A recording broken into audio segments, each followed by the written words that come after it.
لو الرح بيكون صعب عليكي تعالي هقولك كل حاجة بإذن الله بالتفاصيل عن رح العيش، سواء العيش البلدي أو العيش المرحرح. إن شاء الله بإذن الله هقولك كل التفاصيل. بس طبعا قبل ما نوصل لمرحلة الرح في حاجات لازم نعملها الأول علشان خاطر الرح عندنا على على المطرحة يكون سهل ويكون بسيط ويكون كويس معاكي، ويظبط الرغيف معاكي على المطرحة وترميه بكل سهولة. هقولك ايه نوع المطرح اللي انت هتستخدميها وتجيبي كل حاجه منين، وهقولك كل حاجه ان شاء الله، وايه هي اصلا العجينه من البدايه. لان احنا اصلا في البدايه لو احنا ما عجناش العجينه مظبوط مش هنعرف نوصل لمرحله الرح مظبوط. لازم العجينه عندي تكون مظبوطه. شايفه بيترح معانا الرغيف بكل سهوله. ليه بقى؟ لان العجينه عندنا مظبوطه ومريحين العيش صح، يعني وقته الصح. تمام كده. كل حاجه ان شاء الله نقولها مع بعضنا في الفيديو، بس نسمي الله ونصلي على الحبيب المصطفى. اللهم صل وسلم وزد وبارك عليك يا حبيبي يا رسول الله وعلى آلك وأصحابك أجمعين. أي سؤال عندك اسأليه إن شاء الله بإذن الله، كله إن شاء الله هيطلع مستفاد من الفيديو، وهقول لك كل حاجة بالراحة خالص وبكل بساطة. تمام حبايبي. أول حاجة لازم نظبط العجينة بتاعتنا علشان نريح الرغيف صح ويجي معانا صح. لازم نظبط العجينة صح. علشان نظبط العجينة بتاعتنا صح هنسمي هنا الله كده ونبدأ الأول وهنتكلم واحنا شغالين. هنا أنا حطيت خميرة بيرة وحطيت ملح ومية دافية للشتاء ومية من الحنفية للصيف. في الشتاء بنزود خميرة شوية ليه يا ام يوسف؟ علشان برضو دي هنحتاجها في رح العيش الاخر. ليه بقى؟ لان الخميرة بتخلي لي الرغيف يرتاح كويس في الشتاء، فبيترح معايا سهل. تمام حبايبي. يبقى احنا اول حاجة علشان نرح الرغيف صح لازم مية دافية للعجن في الشتاء ومية من الحنفية، فترة من الحنفية عادي، ده في الصيف. لان انا لو حطيت في الصيف مية سخنة هتبشم لي العجين على طول ويتبشم مني ويخرم، وتيجي تخبزيه تلاقيه كله مخرم من فوق كده ومش حلو معاكي. تاني حاجة هتلاقي الرغيف من وسطه رقيق ومن حرفه تخين، ده لو انا حطيت مية سخنة في الصيف وزودت خميرة قوي.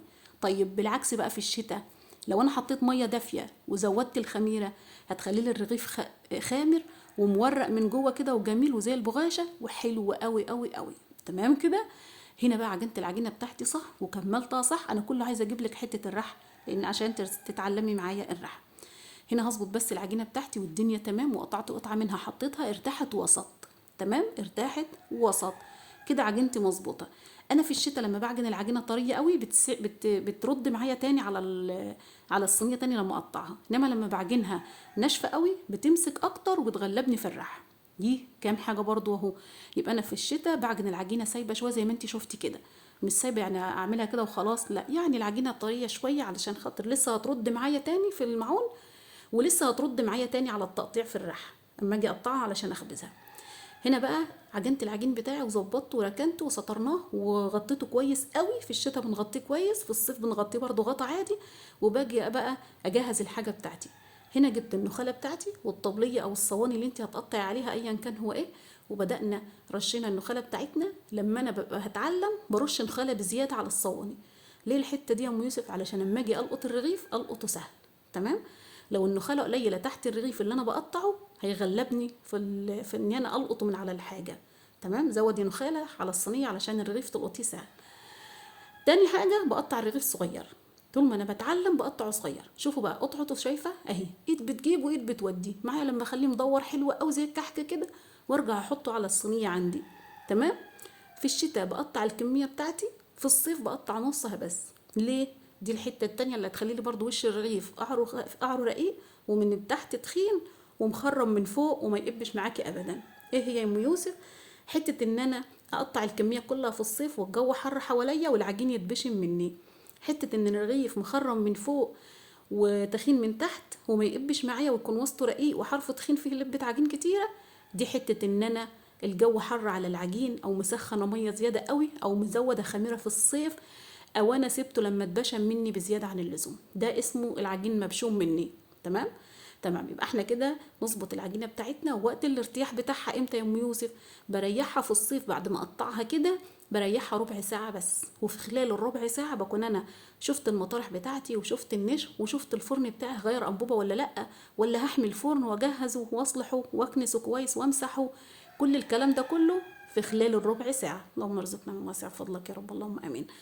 قطعنا الكميه بتاعتنا بسم الله ما شاء الله اللهم بارك. دول كانوا حوالي 3 كيلو دقيق. بسم الله الله اكبر، طلع لنا كميه حلوه. نوع الدقيق يا ام يوسف قمح بلدي وطبق عليهم من الشكاير بتاعه التومين. يعني قولي 2 كيلو ونص قمح بلدي وقولي نص كيلو عليهم دقيق من الشكاير. عندك قمح وزيرو بينفع، عندك شكاير بس بينفع، عندك قمح بلدي بس بينفع، بس انا بحب اسمنه بطبق شكاير او بطبق زيرو، بيخلي الرغيف معايا كده زي البغاشة. هوريهولك برضو ان شاء الله في الفيديو. تعالوا هنا بقى نروح عند الفرن ونسيب العجين بتاعنا يرتاح. هيرتاح هنا قد ايه بقى يا ام يوسف؟ في الشتاء بنريحه نص ساعه، نص ساعه وخمسة، ساعه الا تلت، ساعه الا ربع. اخدتوا بالكم معايا ليه يا ام يوسف ده كله؟ علشان لما العيش يرتاح معايا كويس بيتخبز معايا سهل. دي تاني حاجه تسهل لك العيش بتاعك وانت بترحي على المطرحه. لازم، مش انا بقول لك في حاجات لازم نعملها الاول قبل ما نيجي لمرحله الرح علشان نرحي صح ويكون سهل.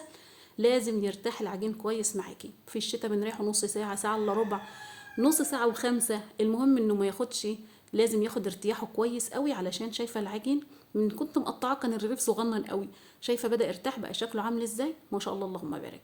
وبخلي مسافه بين الرغيف والرغيف علشان ما يشبطوش في بعضيهم. وانا هوريكي برضو الرغيف اللي ماسك في بعضه ده تفكيه من بعضه ازاي برضو بكل سهوله، والرغيف يكون مظبوط معاكي ومدور وجميل. هنسمي الله هنا. وجبت شويه دقيق على شويه نخاله وخلطتهم على بعضهم قدامي على الصينيه وبرمي منهم على المطرحه. ليه؟ دي حاجه برضو بتسهل عليا الرحم. ليه يا ام يوسف؟ لما بحط شويه دقيق على شويه نخاله بيخلوا الرغيف معايا يفرد سهل على المطرحه، وفي الوقت نفسه ما بيلزقش مني في المطرحه. تمام. يبقى انا لازم العجينه مظبوطه، لازم الخميره مظبوطه، لازم اريح العجين مظبوط، لازم شويه الدقيق على النخاله دول وانا بريح. تمام. المطارح يا ام يوسف انت قلت لنا هتقولي نوع المطارح عندنا، احنا هنا مطارح جريد. المطارح دي عندي داخله يعني قولي 18 سنه ولا 20 سنه. تمام. طبعا قديمه خالص بس مش مشكله طالما شغاله ما نبهدلهاش احنا بقى. تمام. في ناس تانية بتيجي تلقط الرغيف بتلقط بالطريقه دي، بتبطط الحرف وترجع تلقط، بس دي لو انا بتعلم صعب عليا شويه. ليه؟ لان الرغيف هيوسعها قوي واجي القطه هيغلبني. تمام. فاحنا بنستسهل ان احنا نلقط على طول الرغيف وهو مرتاح براحته العاديه. تمام. نظبط العجينه بتاعتنا الاول وبعد كده نفكر ان احنا هنريحها غلط ولا صح. لو العجينه مظبوطه عندي هلقط سهل واقطع سهل وافرد سهل والاقي الرغيف كمان طالع من الفرن جميل. تمام. عشان اريحها صح لازم العجينه تكون مظبوطه. تمام حبايبي. تمام. هنا الفرن بتاعنا سخناه ومسحناه زي ما شفتوني كده بحته قماشه مبلوله، بمسحه مره واتنين وتلاته وارجع اهدي النار من تحت واخلي النار من فوق عاليه. لازم اهدي النار من تحت علشان الرغيف ما يتحرقش، والنار من فوق تكون عاليه. العيش بتاعنا ده عايز نار عاليه، ما هواش زي العيش الشمسي وما هواش زي العيش الشامي وما هواش زي عيش السندوتشات والكلام ده كله. العيش ده لازم نار عاليه في الفرن علشان تخليه الرغيف مصحصح كده وجميل. تمام.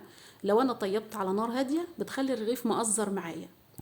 يعني ايه الرغيف مقزار؟ يعني ما هوش مصحصح كده ومنور زي اللي انت شايفاه هيطلع من الفرن، او احنا هنشوفه في اخر الفيديو، او شفتيه في اول الفيديو، او شفتيه معانا على القناه كتير.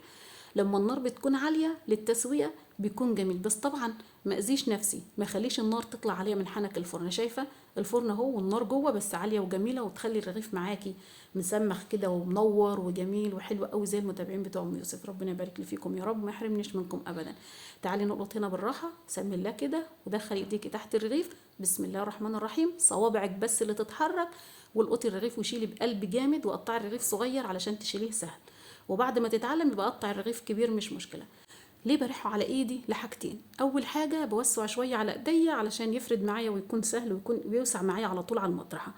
تاني حاجه لو تحتيه نخاله كتيره انا شايلاها في ايديا وانا بلقط بتنزل مني من ايديا وانا بخبزه شويه على ايديا. تمام.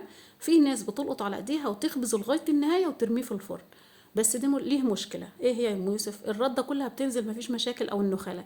طيب فيه ايه؟ بيكون كله لبة عجين من جوه، وحرام خساره ان انا اعمله واطلع العجين منه بعد كده وارميه. لا انا لما بفرده شويه على المطرحه بيوسع معايا وبيكون الرغيف مقدار رغيف ونص. فهمتوني؟ يعني بيكون بدل ما انا اجيب رغيفين على الطبليه بجيب رغيف واحد وبيهيصني. انما لما بخبزه على ايدي بس بيكون تخين من جوه وكله لبة عجين وانت مش هترتاحي له، وخساره العجين اللي احنا بيترمي منه من القلب ده. يبقى احنا لما نفرد الرغيف كويس بيكون مفرود معايا كويس. مش شرط ان ما تزعليش انه يقب او ما يقبش، مره في مره هتظبطي، يعني مره في مره هتظبطي الحاجه. اهم حاجه اظبطي العجينه الاول تلاقي العيش معاكي زي السكر. تمام. وحلو قوي. حقيقة الملح بتاعه في ناس بتحب تدوق الملح وفي ناس بتحب تحط كده ببركة ربنا كده. الناس اللي هي خابزة قبل كده وعارفة بنحط ببركة ربنا، الناس اللي هي لسه بتتعلم بنحط لكل كيلو معلقة، لكل كيلو معلقة ملح. تمام كده عشان يبقى حياؤه كويس، علشان فيه مية بتحيق ودقيق بيحيق، فالمعلقة يدوب ليهم كويسة. تمام. ببدأ ان انا اريح وانا بسبسب الرغيف كده. في ناس بترحي كله على المطرحة بايديها، يعني بصوابعها مش بترح، بتفرد بايديها.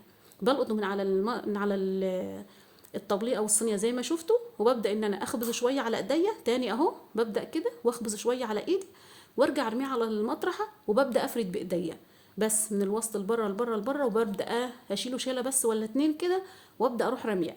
في ناس ممشيه نفسها كده، بس انا كل المشكله في العجينه. انا عجنت العجينه مظبوط هتمشي معايا كله مظبوط. عجنت العجينه طريه هتسيح مني وتلزق في المطارح وتلزق في ايديا.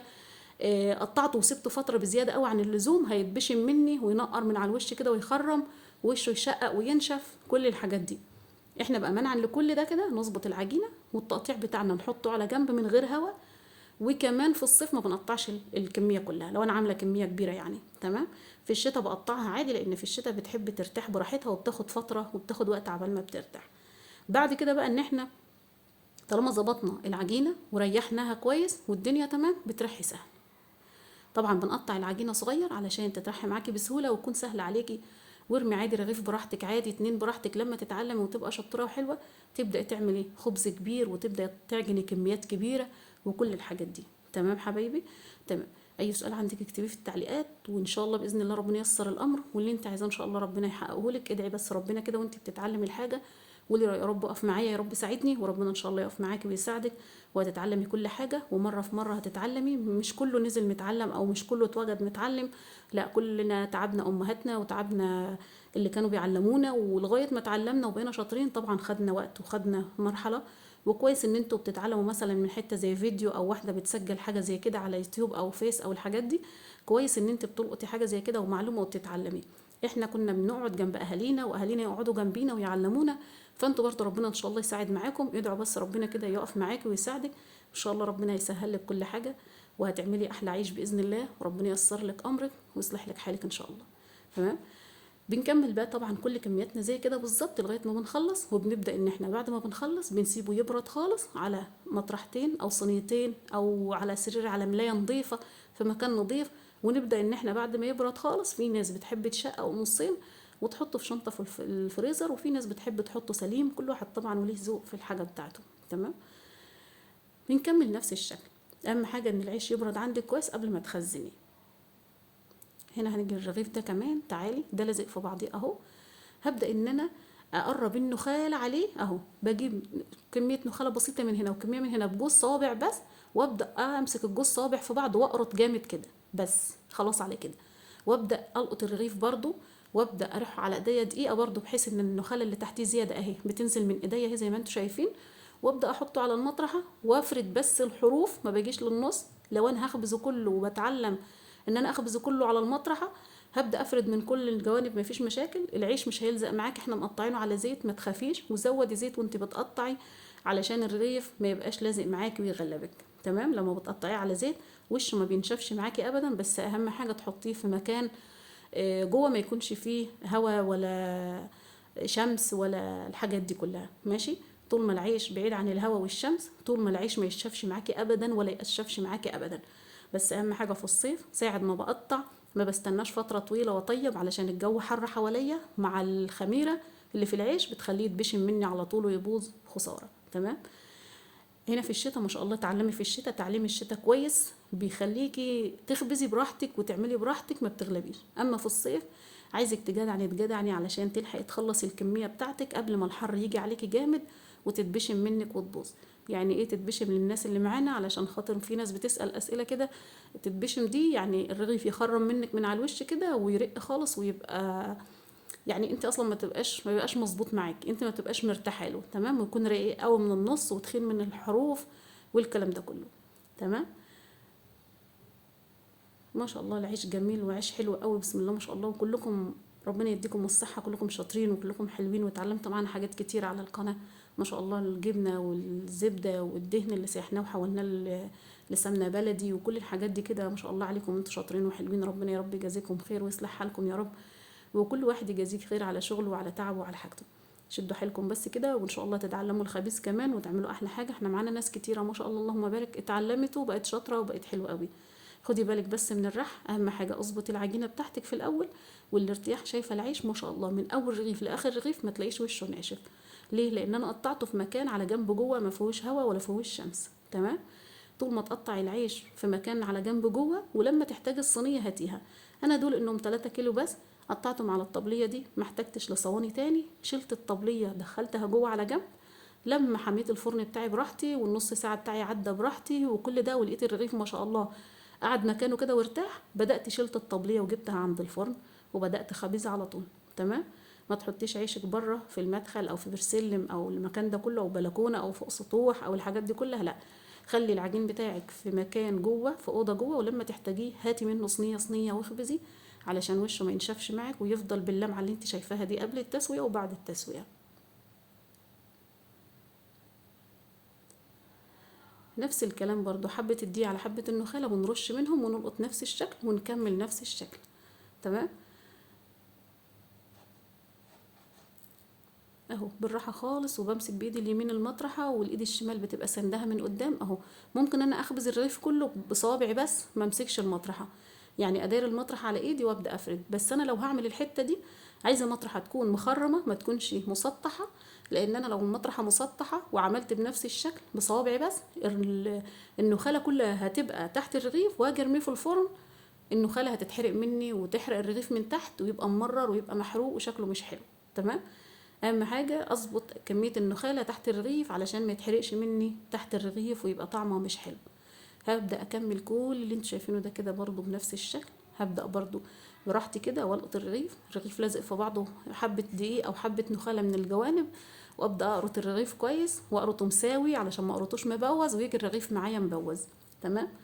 ما شاء الله. بنبدأ ان احنا قعر الرغيف ما بيكونش عالي قوي، قعر الفرن، علشان لو قعر الفرن عالي قوي بيحرق الرغيف معايا من تحت بيكون طعمه مش حلو. خلي بالك من الحتة دي واظبطي الفرن عندك علشان عيشك يكون جميل وتعملي حاجتك بألف صحة وعافية يا رب. محتاجتي اي حاجة اكتبها في التعليقات وانا تحت امركم حاضر. واشوفكم على خير بإذن الله في فيديو جديد. ودمتم بخير وصحة وسعادة وسلامة. كل سنة وانتم طيبين حبايبي، مع ألف سلامة وفي رعاية الله وحفظه وأمانه عليكم. مع السلامة.